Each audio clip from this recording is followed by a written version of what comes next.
తీసుకురావడం, ఇది ఎటువైపో వెళ్తుందనడం, విపరీతంగా ట్రోల్ అవుతుండడం, కామినేని గారి మీద ఆయన చిందులు, చిరంజీవి గారిని కూడా ఏదో అలాగా మాట్లాడారు, అవసరం లేదు మాట్లాడకూడదు అని ఆయన మాట్లాడింది. జగన్మోహన్ రెడ్డి గారు కూడా మీద కూడా ఒక మాట మాట్లాడారు. దానికి వైసీపీ వాళ్ళు అగ్గి పుట్టిస్తున్నారు. ఇలాగంటావా, నువ్వెంత, నీ బ్రతికెంత, నువ్వు అది తెలుసుకున్నావు, ఇది తెలుసుకున్నావు, ఒకటి కాదు రెండు కాదు, విపరీతంగా సోషల్ మీడియా షేక్ అవుతుంది. మీరు చూసారా ఆ సీను? వర్గారు చూశాను, నేను వినిపిస్తాను ఒకసారి వినండి. ప్యానలిస్టులు అందరూ వచ్చారు కాబట్టి ఒకసారి వింటే అందరికీ ఒక క్లారిటీ వస్తుంది.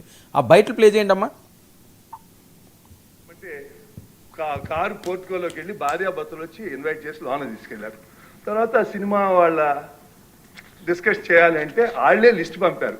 ఆ లిస్టులో బాలకృష్ణ గారు వీళ్ళెవరు లేరు. ఆయనకి కలుస్తూ ఇష్టం లేదు. ఆయన ఎవరిని కలవకుండా రాజకీయాల్లో సంబంధం లేకుండా డిగ్నిఫై వేరేగా ఉన్న ప్రభాస్ గారిని, అలాగే మహేష్ బాబుని, రాజమౌళి గారిని రమ్మన్నారు. చిరంజీవి గారు వాళ్ళందరినీ రమ్మన్నారు. తనకు జరిగినట్టే ట్రీట్మెంట్ అని వాళ్ళు రామన్నారు. రామంటే కూడా బతిమాలి ఆయనకున్న మొహమాటంతో వస్తే ఫస్ట్ షాక్ గేట్ దగ్గర కారు ఆపేశారు. అందరూ దిగి నమ్మన్నారన్నారు. అదేంటి అనుకుని వెళ్ళారు. లోన సెకండ్ షాక్ ఇంత పెద్దాలను పిలిచి ముందు పోసాని మురళీకృష్ణ ఎట్టంటాను కూర్చోబెట్టి అనుకున్నారు. మూడో షాక్, సీఎం గారు మిమ్మల్ని కలవట్లేదు,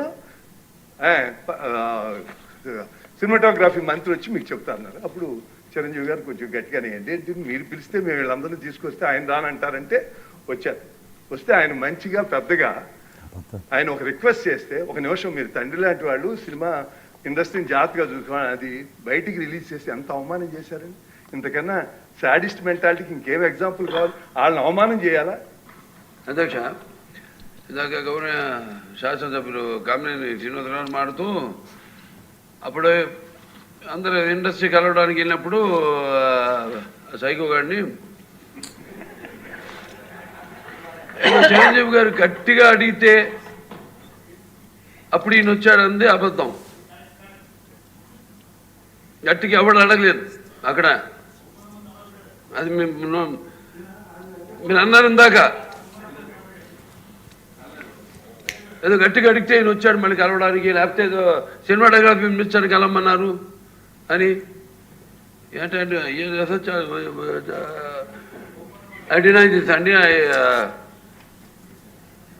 అవి మిగతాన్ని ఓకే, అవమానించడం ఆయన ఓకే.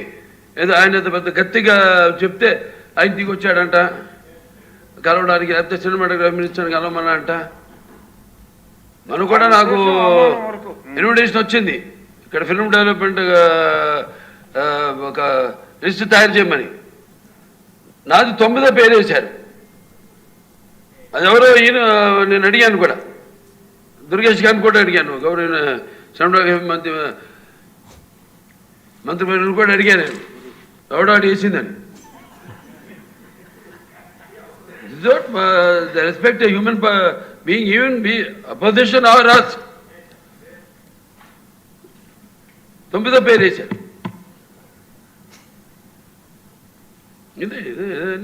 అదేదో గట్టిగా ఎవడు అడిగాడు, గట్టిగా అడిగితే పంపించారు లోపలికి.